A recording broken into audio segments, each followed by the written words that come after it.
রাশমিকা মান্দানা নাম শুনেছেন? কসম দিয়ে বলতেছি আমি ওনাকে দেখি নাই।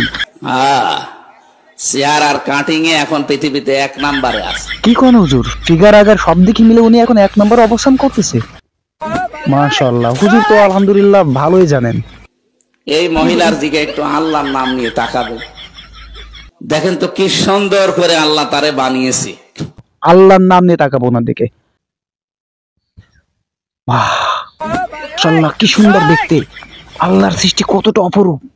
হুজুর আপনাকে অসংখ্য ধন্যবাদ। আপনি যদি ওনার কথা না বলতেন জীবনে আমি ওনাকে দেখতে পারতাম না। ঐশ্বরিয়াকে দেখেছেন? কারা কারা দেখেছেন হাত তোলেন তো।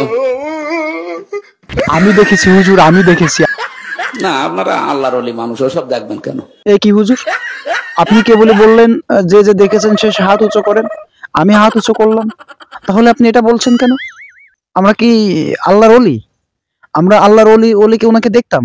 আল্লাহর ওলিরা কখনো ওনাদের দিকে তাকাই? কখনো তাকাই? আল্লাহর ওলি না বলেই তো দেখছি।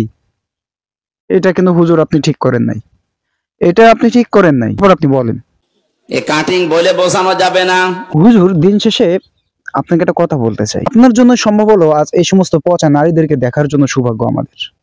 আপনি যদি কখনো এনাকে এভাবে জাতির সামনে পাবলিক প্লেসে উপস্থাপনা না করতেন, তাহলে হয়তো আমাদের মতো অধমের এই সমস্ত 1 নাম্বার ওয়ালা চেহারা ছবিওয়ালা নারীদেরকে আমাদের দেখতে হতো না। আপনাকে অসংখ্য ধন্যবাদ। আপনি অসংখ্য অসংখ্য যুবকের জন্য জান্নাতটাকে হারাম করে দিয়েছেন, জাহান্নামটাকে আপনি ওয়াজিব করে দিয়েছেন। আমার মতো এরকম অনেকেই আছে যারা ইনার নামও শুনে নাই, কিন্তু আপনি যখন এমন ভাবে জাতির সামনে ওনাদেরকে দেখতে বললেন, আল্লাহর নাম নিয়ে ওনাদেরকে দিকে তাকাইতে বললেন, এটা শিওর অনেকেই এখন এটা নিয়ে রিসার্চ করছে। অনেকেই এখন আগ্রহ নিয়ে ওনাদেরকে দেখার জন্য ইউটিউব, ফেসবুক অথবা গুগলে সার্চ দিচ্ছে। এর দায়ভার কিন্তু হুজুর আপনাকেই নিতে হবে। তারপর আপনি কি করছেন? ঐশ্বরিয়া রায়কে যারা দেখে নাই তারা দেখবে কেন? তাদের এই সমস্ত দেখার দরকার নাই। তার মানে আপনি এই কথার ধারায় আপনি ওনাদেরকে দেখে না বলেই আপনি তাদের উপর চাপ প্রয়োগ করছেন। এই কথাটা সেটাই প্রমাণ করে। দেখে নাই বলে আপনি ওনাদেরকে ছোট করছেন।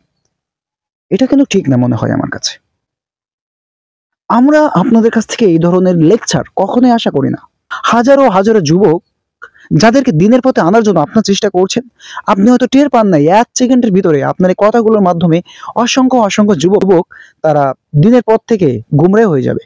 কারণ আপনি যে সমস্ত পতিতাদের সম্পর্কে আমাদের সামনে এই মুহূর্তে বললেন, নিঃসন্দেহে ওনারা আল্লাহর হুর নয়। ওরা নিঃসন্দেহে পচা, নষ্ট, দুশ্চরিত্র মেয়ে। তাদেরকে আপনি আমাদেরকে পরিচয় করে দিলেন। ধিক্কার জানাই হুজুর, আমি ধিক্কার জানাই। এটা আমরা কখনোই আপনাদের কাছে আশা করি না হুজুর।